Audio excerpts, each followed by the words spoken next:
출애굽기 36장 28절부터 34절까지 말씀. 장막뒤 두 모퉁이 편을 위하여는 널판 2개를 만들되 아래로부터 위까지 각기 2겹 두께로 하여 밑꼬리에 이르게 하고 두 모퉁이 쪽을 다 거리하며 그 널판은 6개요 그 받침은 은받침 16개라 각 널판 밑에 2개씩이었더라. 그가 또 조각목으로 띠를 만들었으니 곧 성막 이쪽 널판을 위하여 5개요 성막 저쪽 널판을 위하여 5개요 성막 뒤 곧 서쪽 널판을 위하여 5개며 그 중간 띠를 만들되 널판 중간 이 끝에서 저 끝까지 미치게 하였으며 함께 했습니다. 그 널판들을 금으로 싸고 그 널판에 띠를 꿰 금고리를 만들고 그 띠도 금으로 쌌더라. 이 말씀의 축복과 은혜가 저와 여러분의 가정과 삶에 함께하게 되기를 예수 이름으로 축복합니다. 나라나 가정이나 교회나 그것을 떠받들고 있는 기둥들이 있습니다. 보이는 건물의 기둥은 이렇게 눈에 보이게 건물이 있지만은 나라를 떠받들고 있는 기둥이 있습니다. 우리나라는 조선 때까지는 유교를 이렇게 섬겼어요. 종교. 유교라는 가치를 통해서 종교도 그렇고 정치도 그렇고 윤리도 유교라는 가치 안에서 나라가 이렇게 지탱되어 왔어요. 유교적 가치가 그렇게 성경하고 완전히 어긋나 있는 건 아니에요. 그렇습니까? 안 그렇습니까? 성경하고 어긋나 있는 건 아니에요. 부모에게 잘하고 임금에게 충성하고 그리고 이웃 간에 덕스럽게 살고 형제 간에 우애 있고 삼강오륜이라고 하는 단순한 그 진리가 이렇게 성경하고 많이 어긋나 있는 건 아니에요. 세상의 모든 삶을 살아가는 원리들은 사실은 1부터 4계명까지 종교에 관한 계명에서는 세상과 교회는 많이 달라요. 그렇지만은 5부터 10계명까지의 계명은 사람과 사람 사이의 계명이거든요. 그래서 사람과 사람 사이의 계명에 관해서는 세상과 교회가 그렇게 많이 다르진 않습니다. 할렐루야. 이게 사람과 사람 사는 게 비슷하고 다 삼시세끼 밥 먹고 자기 집에 살고 하기 때문에 사람이 살아가는 삶의 원리들은 대동소이합니다.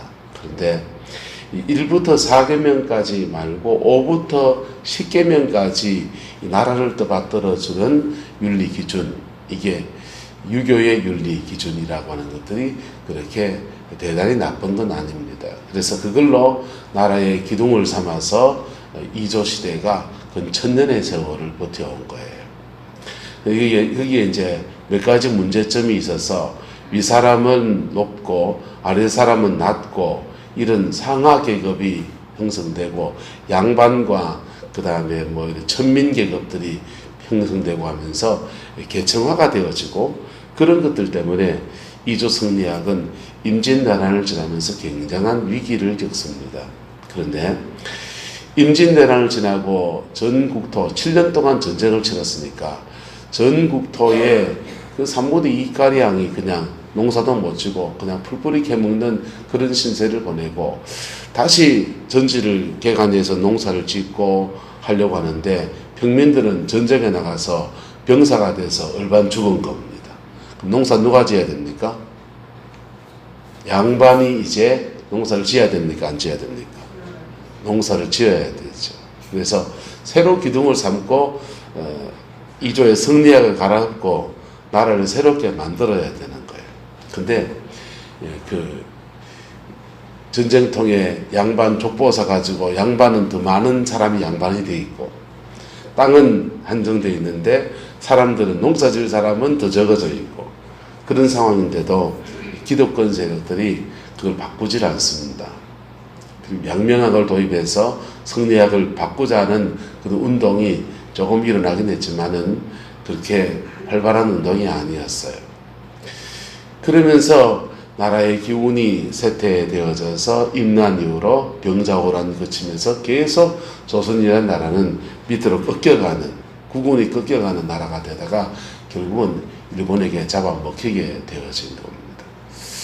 나라를 떠받드는 기둥, 그 기둥이 사상이든지 종교든지 인물이든지 그것이 문제가 생기면 새로운 기둥을 발굴하고 그리고 기둥을 세우고 그리고 그 기둥으로 다시 나라를 새롭게 해야 그것을 나라가 무너짐을 면하게 될 텐데 조선이라는 나라는 그렇게 하지 못한 결과로 그냥 나라가 거들나게 돼서 나라가 거들나게 되니까 온 국민들이 마치 하늘이 무너진 것과 같이 젊은 꽃다운 청년의 그 청춘들이 어떤 젊은이는 정령에 끌려가고 어떤 젊은이는 전쟁통에 끌려가고 어떤 젊은이는 정신대로 끌려가서 온갖 어려움을 다 겪고 온 나라 산하에 돈 될 만한 건 다 해서 일본으로 가져가고 우리나라의 금광은 다 개발해서 일본이 다 가져가고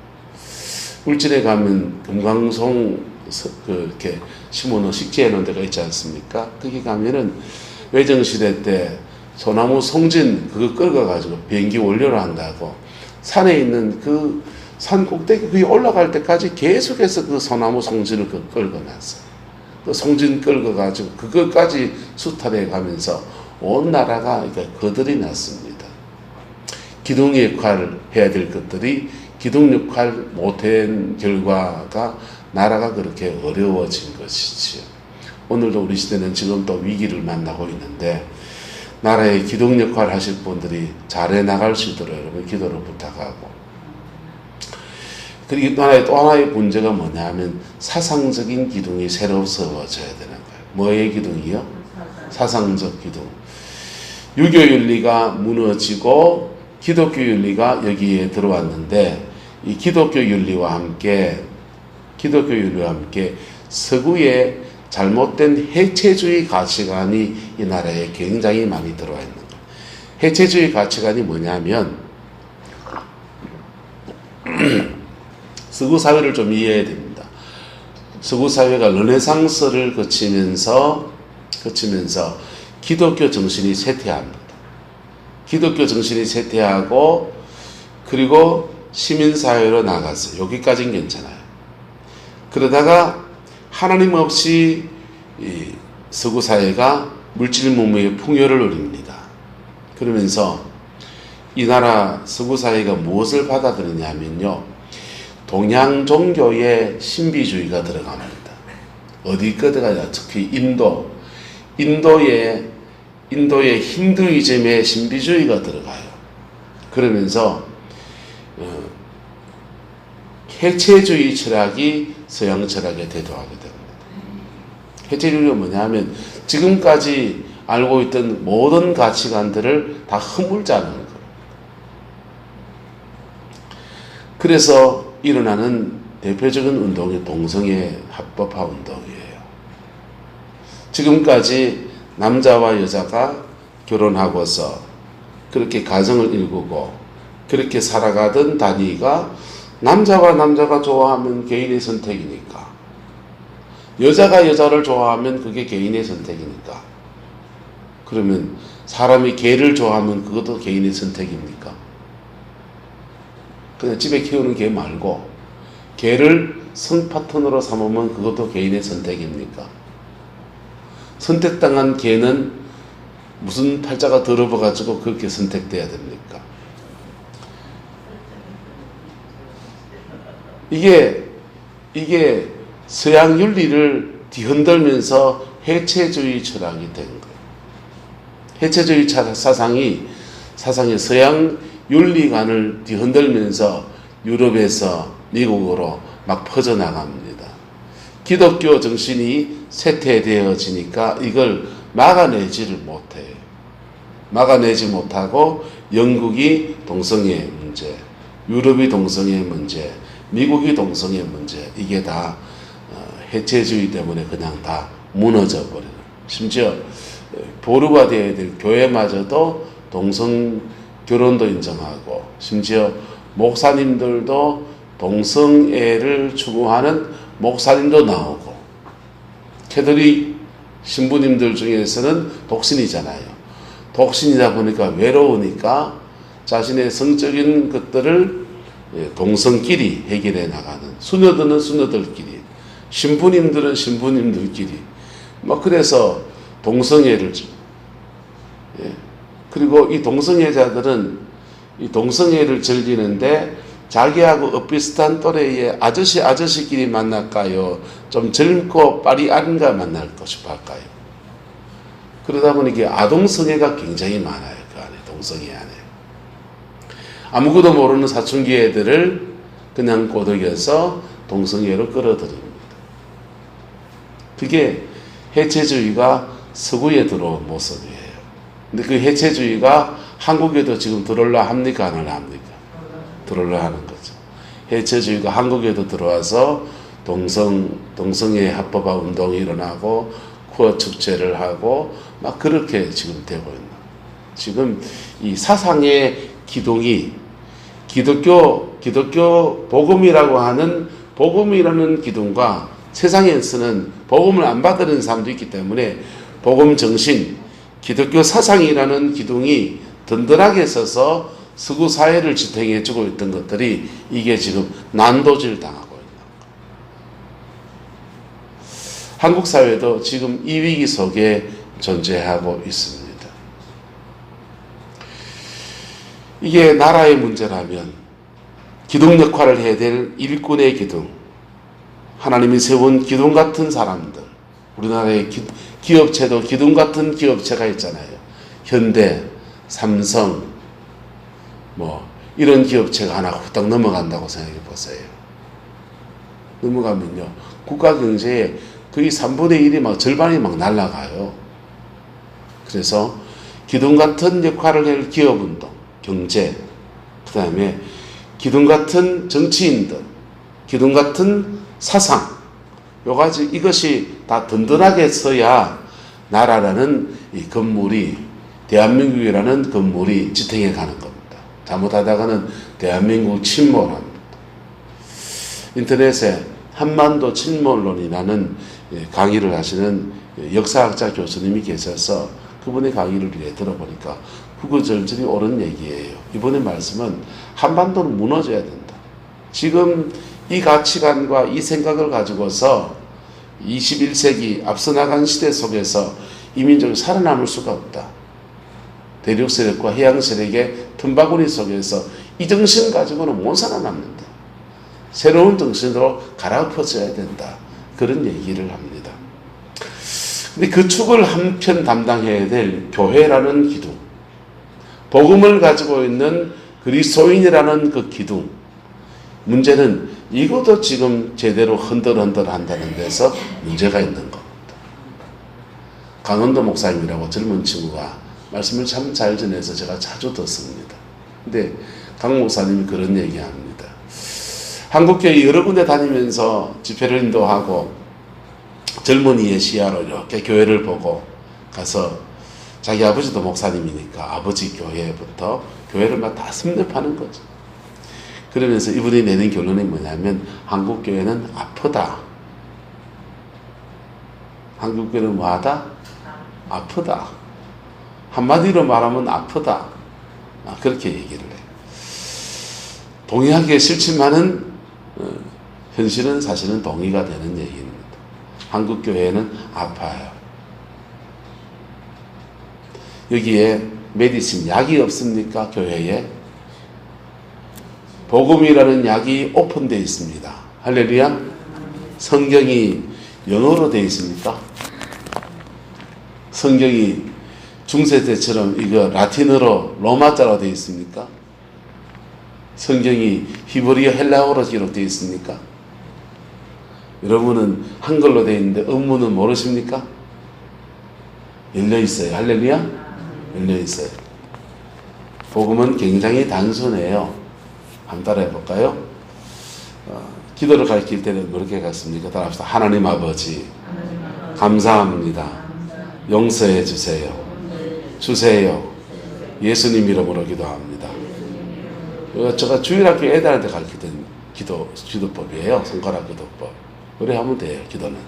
복음은요, 하나님은 최고이신 분, 세상을 만드신 그분이시고, 그분은 우리를 사랑하시고, 하나님 얘기합니다. 두 번째 손가락은 지적하는 손가락.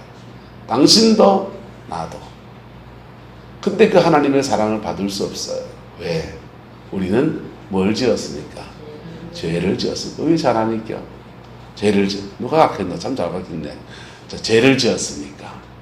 세 번째 손가락. 그럼 죄 지은 이 사람들을 하나님이 다 벌 주고 심판하고 지옥에 던져놓고 그래야 되느냐? 지적질만 해야 되느냐? 하나님이 새로운 길을 여셨는데 세 번째 손가락. 세 번째 손가락. 바로 보세요. 새로운 길을 열었는데 정죄하는 죄가 큽니까? 손가락 펴고 있어. 손가락 펴고 있어. 자, 손가락 펴봐요. 봐야 된다. 자기 손가락 보면서. 죄를 정죄하는 지적질하는 정죄의 손가락이 깁니까? 그래도 사랑하시는 하나님의 사랑이 큽니까? 그래도 사랑하시는 하나님 사랑이 큰 거예요. 그래서 네 번째 손가락. 하나님이 새로운 길을 여셨습니다. 펴보세요. 이렇게. 그래. 한자 적어서 빨리 폈어. 자, 이렇게 펴가지고 안 펴지지요? 안 펴지는 손가락을 억지로 밀어보세요. 그래, 밀어보세요. 박군사님 밀어보세요. 그래. 그래, 밀면은 어떻습니까? 펴지지요? 펴지는데 어때요? 따라서 아프다. 여기 네 번째 손가락, 아픔의 손가락. 우리의 죄 때문에 끝나지 않은 하나님 사랑 때문에 누가 아픔을 당하셨다? 예수님이 아픔을 당하셨습니다. 그리고 우리에게는 옆 사람 소리 걸고 약속, 천국을 약속하셨습니다. 용서를 약속하셨습니다. 축복을 약속하셨습니다. 이게 복음이에요. 성경 앞장 뒷장 다 몰라도 복음 하나 붙들면 복음 안에서 하나님의 모든 은혜가 다 쏟아집니다. 할렐루야. 열려있는 진리예요.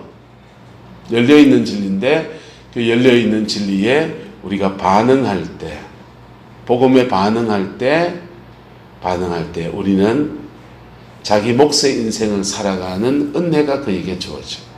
그리고 죽음을 넘어서 영원한 천국을 소망하는 그러한 생을 살아가는 은총이 우리에게 주어지는 겁니다. 할렐루야. 이 흔들리는 때, 세상이 온통 흔들리면서 해체주의 철학으로 그냥 허덕허덕하면서 동성애가 지금 막 한국에 들어오려 하는 때에 기독교 복음주의 안에서 이 동성애를 막아서고 있는 것은 너무 귀한 것이죠. 너무 귀한 건데 문제는 이 기둥을 버텨내야 될 교회의 본질적 사명들이 너무 지금 약해져 있는 겁니다. 옛날에 월남 이상저 선생님은 팥줄소를 10개를 짓는 것보다 예배당을 1개 짓는 게 낫다 그랬어요. 왜요? 예배당 1개 지면은 죄인을 의인으로 바꿔놓고 예배당 1개 지면은 죄된 사람이 와서 텅텅 울면서 회개하여 새 사람 돼서 죄 지을 사람이 나가서 의롭게 살아가고 복음 위에 살아가고 세상 속에서 빛이 되고 소금이 되는 일꾼이 길러지기 때문에 교회가 지정신 잡고 지 색깔 내고 자기 사명 감당해내기 때문에 팥줄소 10개 집어야 가두기만 하지 주장만 각각 차지 그거 인간의 죄 문제를 해결할 수 있는 전혀 길이 없다. 그런데 교회가 하나 세워지면 사람을 새롭게 하고 영혼을 새롭게 하는 이 본질적 교회의 사명을 통해서 새 사람들을 세상에 계속 내놓는다는 거예요. 외정시대까지 우리나라 건국 초기까지 예수 믿는 사람들이 세상 곳곳에서 별처럼 반짝반짝 빛났고 그리고 나라의 기둥 역할들을 해서 이 나라의 민족이 이만큼 사는 데까지 기둥 역할을 해줬어요. 오늘 시대는 그분들의 믿음의 세대가 다 지나가고 이제 새로운 기둥들을 세워야 될 때에 교회가 너무 약해져 있는 겁니다. 예. 우리 교회가 하나님 앞에 이 기둥으로 굳게 세워지게 되기를 예수님의 이름으로 축복합니다. 그럼 기둥은 어떻게 만들어지느냐? 기둥은 진리 안에서 만들어집니다. 뭐 안에서? 여기 나오는 나무들은 조각목이에요. 사막에 있는 아카시아 나무입니다. 그렇게 좋은 나무가 아니에요. 그런데 그 나무들이 베어져 와가지고 다듬어져서 쫙 모아서 기둥 역할을 하도록 작은 나무들이 여러 개를 모아가지고 기둥 역할을 하도록 그렇게 세우는 겁니다. 우리나라 같이 뭐 이렇게 금강송 그런 나무가 아니라고. 그렇게 굵은 나무를 가지고선 이동하기 때문에 이걸 메고 다닐 수도 없어요. 근데 그 아카시 나무, 그렇게 사막 아카시 나무를 꺾어가지고 잘라가지고 그걸 다듬어서 기둥으로 만드는 겁니다. 교회의 일꾼이라고 하는 것도 마찬가지입니다. 그렇게 우리가 세상 속에서 무슨 대단한 사람들을 하나님 불러 모은 거 아니에요. 그러나 어떤 사람이든지 교회에 들어와서 복음을 만나면, 뭘 만나면? 복음을 만나면 그의 영혼에 성령 안에서 하나님의 빛으로 이렇게 덮여지는 거예요. 그리고 그 인생이 새로워지고 하나님 앞에 다듬어지고 온전해집니다. 그리고는 그렇게 세워진 사람이 교회에도 기둥이 돼야 돼요. 세상에도 기둥이 돼야 돼요. 교회는요, 교회 자체를 위해서 교회의 기둥을 세워야 돼요. 네, 교회의 기둥. 네, 시골이라고 그냥 사람 아무나 세우면 안 돼요. 교회의 기둥이 바로 세워져야 돼요. 그래야 이 기둥 역할을 제대로 해야 이 지붕이 안 무너지고요.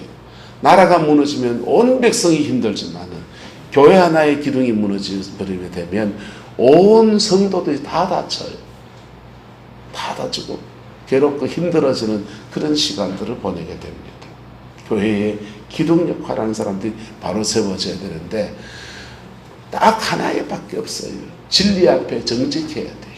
할렐루야. 피 묻은 십자가의 진리 앞에서 정직해지고 그럴 때 조각목 같은 사람들이 복음 안에 변화되어져서 진리의 기둥처럼 그렇게 교회를 지키는 사람으로 쓰임받는 겁니다. 예루살렘 교회에 7 집사를 세웁니다. 7 집사, 예수님이 12제자를 세웠고 12제자들이 이 예루살렘에서 부활을 체험하고 고향으로 안 내려가고 예루살렘 교회의 중심 역할, 기둥 역할을 합니다. 12제자가 막 섬기는데 가장 중심에 서서 나타난 사람은 베드로와 요한입니다. 아마 요한은 말씀을 차근차근 가르치는 걸 잘했을 거고 베드로는 기적과 표적을 아주 잘했을 거예요. 그래서 그 기둥 역할을 합니다. 나머지 10명의 제자들은요. 10명의 제자들은 그 옆에 서서 자기 역할을 감당해 나가면서 예루살렘 교회가 딱 세워졌더니 하나님이 그 예루살렘 교회를 통해서 3,000명도 보내주시고 5,000명도 보내주시고 예루살렘 안에서 학자들의 연구에 의하면 대략 한 2만 명가량의 교인이 세워졌다. 예루살렘 그 당시 인구가 10만 명 정도랍니다. 10만 명 정도 중에서 2만 명의 그리스도인이 세워진 거예요. 2만 명 정도 되니까 이게 12명으로 감당이 안 되는 거예요.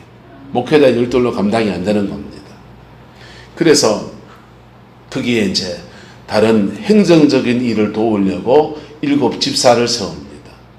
7 집사, 재정이나 행정적인 일을 도우려고 7 집사를 세우고 12명의 제자들은, 예수님의 제자들은 오로지 말씀과 기도하는 영적인 사역을 하고 행정적인 일들은 7명의 제자들이 감당해 나갑니다. 이게 무슨 구조냐면요, 분류의 구조가 똑같아요. 분류는 2판성과 4판성을 나눠요. 2판성은 뭐 하고요? 저리 안다는 모르시죠? 2판성은 기도하고 불경을 연구하고 하는 영적인 일에 전무하는 사람들, 2판성. 4판성은 행정성이에요. 그래서 전에 잡무들을 처리해 나가고 이런 거를 이제 4판성. 이게 뒤섞이면 뭐라고 한다고요? 2판, 4판. 뒤섞이면 2판, 4판. 그래서 12제자들이 영적인 일을 감당해서 영적으로 사람들을 강하게 세우고 훈련시키는 일들을 감당해 나가고 7 집사님들이 행정적인 일을 감당해 나가서 2개의 이원화 체제로 꾸려갑니다. 그런데 예루살렘 교회에 스데반 집사님이 복음을 전하다가 핍박이 오게 된 겁니다. 스데반 집사님이 복음을 전했다는 말은 복음은 12제자만 전했다, 7 집사까지 다 전했다, 모든 사람이 다 복음을 전했다는 얘기죠. 그러다가 스데반 집사는 그만 순교의 제물이 되어졌어요. 그랬더니 예루살렘 교회 핍박이 오면서 모든 사람들이 다 흩어집니다. 다 흩어지는데 12 제자만 그 교회를 지키고 있습니다. 순교의 각오를 하고서 지키고 있죠. 나머지 사람은요, 다 도망갔어요. 다 도망갔는데, 다 도망가서 그들이 훈련된 사람입니까? 훈련되지 않은 사람들입니까?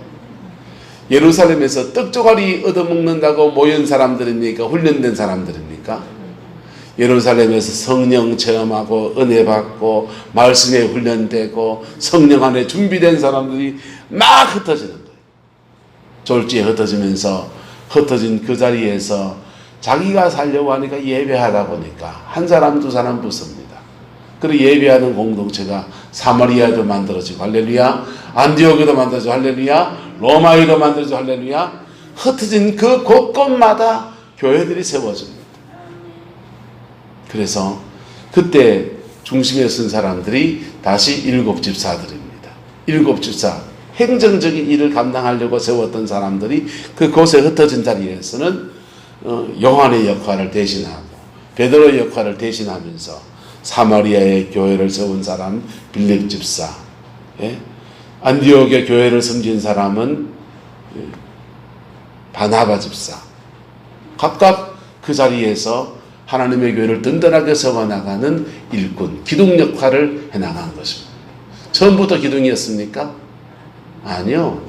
처음에는 사막 아카시아 나무 같은 그런 분들이 떡조가리 얻어먹으러 왔다가 그 교회에 기둥 같은 일꾼이 돼서 훈련받다가 진지하게 훈련받아서 그 다음은 하나님의 기둥처럼 그렇게 쓰임받는 거예요.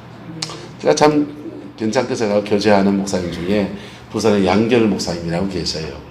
양결 목사님은 성경을 굉장히 많이 읽었죠. 그래서 성경을 강의해도 참 뛰어난데 집회를 하다 보니까 말씀을 전하다 보니까 말씀을 전하고 있는데 저기서 악한 영이 발동한 겁니다. 그래서 막 나가 안 나가 하고 네가 뭔데 설교를 하고 안 나고 막 과음을 지르니까 집회하다 말고 말씀을 전하다 말고 쫓아내려가서 예수 이름으로 귀신 쫓아내는 일이 시작돼서 축사사에게 발을 들인 분이세요. 그래서 귀신을 쫓아내는 사역도 잘하시고 설교도 굉장히 잘하시고 제가 도움을 많이 받죠. 그런데 이분이 교회를 나가게 된 계기는 뭐냐? 장로님 딸이 예뻐가지고 고등학교 다닐 때 장로님 딸이 예뻐가지고 보려고 그래가 조직에 몸을 담근 게 한 발 디딘 게 막 너무 빠져버려가지고 목회가 돼가 된 거. 그냥 나갔으면 이 사람은요 중학교 때 본도하고 고등학교 때 엄마가 아주 어릴 때 돌아가시고 새엄마 밑에 자라서 삐뚤어진 게 있어서 본도하고 세상길을 막 가던 사람. 그래서 설교하면은 이렇게 우리 교회를 매시고 싶은데 못 매시는 이유가 있어요. 설교하시면 중학교 때 그 거친 은사가 그냥 나옵니다. 어이서! 나가라! 구대기입니다. 이런 식의 얘기를. 그래서 우리 성도님들이 이제 불편해질 것 같아서 차마 매시지 못해요. 참 좋은 분이에요. 하나님만 용납해 줄 수 있습니까? 그럼 내년에 매셔볼까요? 코로나 때문에 원래 힘들고. 자, 그런데 사막 아카시 나무 같은 인생, 본드하고 불량 친구들 만나고 맨날 말썽지기던 인생, 그런 인생이 교회에 발을 디뎌서 복음을 만났더니 점점 변화되어져서 하나님의 교회의 기둥처럼 그렇게 쓰임받는 겁니다. 여러분, 우리가 세상 앞에서 별 볼 일 없는 분일지라도 하나님 앞에 믿음 앞에 이렇게 세워지면요 2개의 기둥으로 변화됩니다. 하나는 따라합시다. 교회의 기둥, 세상의 기둥. 교회의 기둥도 일어납니다. 세상의 기둥도 일어납니다. 일본의 우츠무라 간조라고 하는 사람은 그의 제자들을 훈련시켰습니다. 복음으로 훈련시켰습니다. 그리고 훈련된 그의 제자들을 교회의 기둥으로 너 신학교 가서 목사해라. 안 그랬어요. 주로 그분은 일본의 세상의 기둥으로 자기의 제자들을 길러내서 세상에 내놨습니다. 그 사람들이 일본 근대화를 일으켰어요. 그리고 일본이라는 나라가 세계 제2차 대전 터지기 전에 이미 아시아의 맹주가 되는 그 기틀을 다지는데 우찌무라 간조의 제자들이 그렇게 쓰임받습니다. 근데 그분은 이제 교회의 기둥을 안 내놓다 보니까, 세상의 기둥을 내놓다 보니까 세상은 살렸는데 일본 교회가 오그라져 있는 것이지. 한국 교회는 주로 어쨌냐? 한국 교회는 목사님들이 청년들, 남자 청년들 은혜 받으면 네 뭐 해라? 신학교 가라. 그래서 주로 교회의 기둥을 많이 세웠습니다. 교회의 기둥을 많이 세웠습니다. 그러다 보니까 교회가 부흥했는데, 이 복음의 정신을 가지고 세상 속에 뛰어드는 사람들, 이 복음의 정신을 가지고 세상의 기둥이 되려고 하는 사람들, 그런 사람들이 한국교회는 좀 많이 약한 면이 있었던 겁니다. 오늘 시대에 이르러서 다시 우리가 회복해야 될 것은 이 두 가지 기둥을 다시 세워나가야 되는데, 무엇에서 시작하느냐? 다시 진리 앞에 서서 한 사람을 변화시키는 일, 아니 한 사람 놔두고 내가 변화되는 일. 할렐루야. 한 사람 변화 놔두고 남 놔두고 내 변화되는 일. 복음 앞에 내가 서서 내가 변화되는 일. 교회 안에 지독스럽게 안 변하는 사람은 어떤 사람이냐? 남 변해라 남 변해라 하면서 자기는 안 변하는 사람. 그 사람은요, 자기 눈에 뭐는 못 보고 돌띠는 못 보고 남의 눈에 있는 티는 보고 있는, 먼지는 보고 있는 겁니다. 여러분, 목회를 하면요, 참 하나님이 성도님들 통해서 여러 가지를 요구하죠. 근데 그 중에 하나가 목사다움을 요구하는 거예요. 그 목사다움을 요구하는데, 하나님이 절 보고 목사다움을 요구하는 거하고, 우리 마누라가 날 보고 목사다움을 요구하는 거하고, 성도님들이 날 보고 목사다움을 요구하는 게 사실은 다 달라요. 다 달라요. 그런데 성도님들이 목사다움을 요구하는 거는 별거 아닙니다. 머리 좀 제대로 깎고, 그리고 머리 많이 났으면 좀 심고, 가다마이 잘 입고, 좀 더우나 기우나 간에 넥타이 딱 매고 옷 딱 입고 차려 입고 성경책 옆에 딱 끼고 다니고, 길 가면서 아이스크림 줄줄 빨지 않고 슬리퍼 안 신고 다니고 신발 안 꺾어 다니고. 그 중에 제가 못 들어준 게 몇 가지 있습니다. 더워가지고 발에 땀이 많아요. 그래서 신발을 꺾어 신는 거는 용서해 주시기 바랍니다. 근데 그런 거는 내가 그냥 문화적으로 취하면 되는 거예요. 조금 불편해지면 되는 거예요. 그런데 하나님이 원하시는 목사다움은요, 기도하고 하나님 앞에 머물러 있고 거룩하고, 이걸 내한테 가장 많이 요구하는 사람이 여러분들이 아니에요. 우리 마누라가 내한테 요구합니다. 마누라 말이 저한테 제일 무섭습니다. 그런데 여러분들은 그런 걸 저한테 요구하시지만은, 여러분들이 여러분을 봅니까? 또 목사들은 어떤지 압니까? 목사님들을 만나면요, 권사님, 장로님 성도대회를 합니다. 저는 입국 다 먹었습니다. 왜? 내 얼굴에 침 뱉기니까. 근데 그것도 만나면 하나님 앞에 이분들이 세워져야 되는 것에 대한 관심이 별로 없어요. 솔직히 말하면. 나한테 좀 잘해주는 장로님, 나한테 좀 잘해주는 권사님, 자꾸 이걸 요구합니다. 아니요. 우리는 피차 하나님 앞에 세워져야, 내 눈에 이제 돌띠 드러내고 내가 하나님 앞에 세워져. 여러분들도 여러분의 눈에 돌띠 드러내고 내가 하나님 앞에 서야 합니다. 그럴 때 그 사람이 교회의 기둥처럼 쓰임받습니다. 하나님이 교회의 기둥처럼 쓰임받은 사람들에게 그렇게 들어 쓰시고, 야야 잘 썼대 가라. 보세요. 이거 먼지 덮는 겁니다. 물에 먼지 들어가지 말라고. 이거 더러워졌습니다. 똥이 묻었습니다. 이거 버려야 됩니까? 계속 써야 됩니까? 갖다 버리면 됩니다. 잘 날아가네. 찌꺼서 있어. 침 뱉었습니다. 이거 버리면 됩니다. 근데 하나님이 어떤 사람을 들어선다고 할 때 그 사람 인생 연한이 다 되고 하나님 앞에 산쓰임 받고는 야, 니 잘 썼다, 니 가라, 뒷버려 뿌립니까? 안 버리세요. 그의 가정과 삶에 하나님의 축복하시고 그의 남은 인생을 책임지시고 그렇습니다. 근데요, 마귀는 어떤 줄 아십니까? 무속인들의 고민이 뭔지 압니까?